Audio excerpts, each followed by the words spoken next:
ये ये महाराणा प्रताप अभी गया ना, क्या उसको पागल कुत्ते ने काटा था जो अपनी राजधानी और अपना घर छोड़ करके एक पहाड़ी के टुकड़ टुकड़ पर रोता फिरा? किसके लिए गया था रे? किसके लिए गया था? कुछ समझ में आता है कि नहीं? नमस्कार, स्वागत है आपका राजस्थान की राजनीति के अंदर।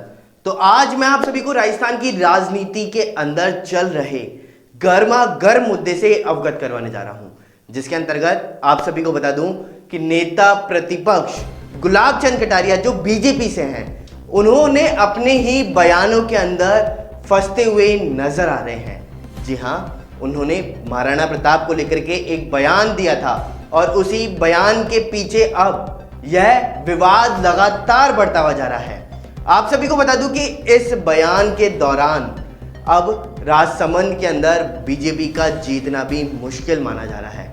और इसी के चलते हुए आप सभी को बता दूं कि सोशल मीडिया के ऊपर पहले जब उन्होंने महाराणा प्रताप को लेकर के विवादित टिप्पणी की थी, तो उस टिप्पणी के चलते हुए वह सोशल मीडिया पर जबरदस्त 2 दिन से वायरल हो रहे हैं। उनके बयान लगातार वायरल हो रहे हैं। उससे पहले नाथी का बाड़ा यह फेमस हो रहा था, लेकिन अब यह बयान जो उन्होंने महाराणा प्रताप को लेकर के दिया है वह बहुत ही तगड़ी तरीके से वायरल होता हुआ नजर आ रहा है। साथ ही साथ इसका असर गुलाब चंद कटारिया को देखने को भी मिल रहा है, क्योंकि अब विपक्षी पार्टी ने इस बयान के तौर पर उनको घेर लिया है।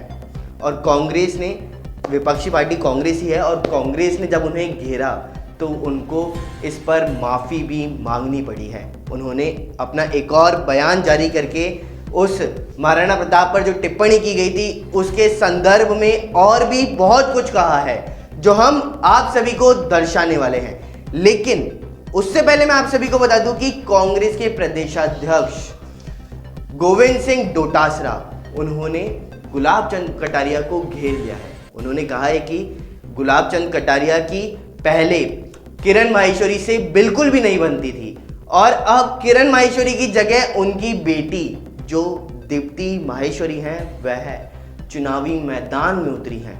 और उनकी जब किरण माहेश्वरी से नहीं बनती थी तो इसी के चलते हुए उन्होंने चुनावी सभा के दौरान इतनी बड़ी विवादित टिप्पणी की है, जिसका सीधा सीधा खामियाजा दीप्ति माहेश्वरी को भुगतना पड़ेगा। आखिर क्या उन्होंने कहा और महाराणा प्रताप के लिए, और उसके बाद में उन्होंने वापस अपने बयान को लेकर के अपना नया बयान क्या जारी किया है, उन सभी से मैं आप सभी को अवगत करवाने वाला हूं। लेकिन इसका खामियाजा पहले ही गुलाब चंद कटारिया को कल भुगतना पड़ा है, जिसके चलते हुए राजस्थान की राजधानी जयपुर के अंदर बीजेपी कार्यालय में आप सभी को बता दूं कि गुलाब चंद कटारिया के मुंह पर शाही पोत दी गई है। जी हाँ, गुलाब चंद कटारिया का पोस्टर था बीजेपी कार्यालय के बाहर। उस पोस्टर के ऊपर उनके चेहरे पर नीली शाही भी पोत दी गई है। आखिर ऐसा क्यों हो रहा है और इसका खामियाजा क्या क्या भुगतना और पड़ेगा, आइए जानते हैं हमारी खास रिपोर्ट से। हमारे पूर्वजों ने 1000 वर्षों तक लड़े यार, 1000 वर्षों तक। ये महाराणा प्रताप अभी गया ना, क्या उसको पागल कुत्ते ने काटा था जो अपनी राजधानी और अपना घर छोड़ करके एक पहाड़ी के टुकड़ टुकड़ पर रोता फिरा? किसके लिए गया था रे? किसके लिए गया था? कुछ समझ में आता है कि नहीं? कल कुंवारिया में मेरे द्वारा जो भाषण दिया उसमें मैंने इस देश के पूर्वजों ने 1000 वर्षों तक लड़ाई लड़ करके इस देश, धर्म और संस्कृति की रक्षा की, उसी की तुलना में मैंने कहा था अभी भी महाराणा प्रताप गए।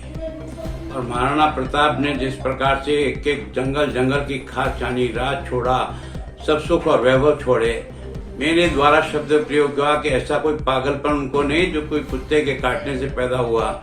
ये शब्द जरूर मैंने प्रयोग किया, पर इसके पीछे मेरा भाव ये था कि उस व्यक्ति ने जिस प्रकार से इस देश धर्म की रक्षा के लिए अपने सारे सुख और वैभव को तिलांजलि देकर उस संघर्ष की राह पे गया, जो संघर्ष की राह आज दिन तक हिंदुस्तान के इतिहास में नहीं कायम हुआ। उस व्यक्ति ने जिस प्रकार से इस देश धर्म की रक्षा के लिए इतने बड़े कष्टों को भी अंगीकार किया और अंततोगत्वा विजय प्राप्त की, उस महाराणा प्रताप के प्रति मेरी ये भावना नहीं थी। मेरी ये थी कि उनका ये पागलपन वास्तव में देश धर्म के प्रति जो प्यार का था वो उन्होंने जीवन भर तक निभाया।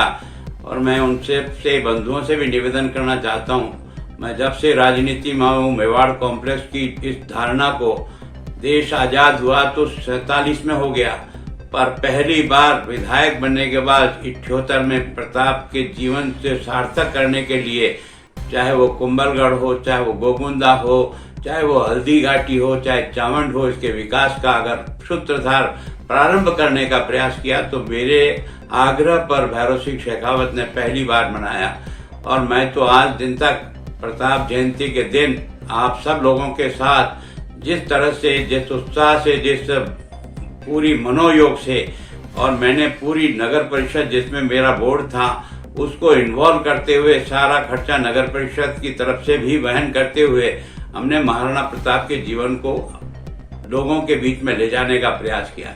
जिस पाठ्य पुस्तक में नहीं था उस पाठ्य पुस्तक में प्रताप के जीवन का और शौर्य को प्रकट करा, और जिसको अकबर महान कहा जाता था उसकी जगह हमने प्रताप महान को पाठ्य पुस्तक में डालने का प्रयास किया।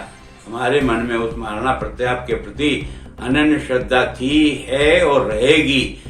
मेरे शब्दों का मैंने क्षमा याचना की, मेरा पूरा भाषण आप सुनना, आज मुझे बहुत आक्रोश है, बहुत गुस्सा है, और उसके कारण से मैंने कुछ शब्दों का प्रयोग अगर आपको गलत लगा तो मैं क्षमा चाहता हूँ। मेरी भावना हमेशा महाराणा प्रताप के शौर्य और बहादुरी के बारे में प्रेरणा देता है, जीवन में कुछ कर गुजरने के लिए उत्साहित करता है कि चाहे जीवन में कितने भी कष्ट क्यों न आवे, पर इस देश धर्म की रक्षा के लिए अपने आप को समर्पित करें।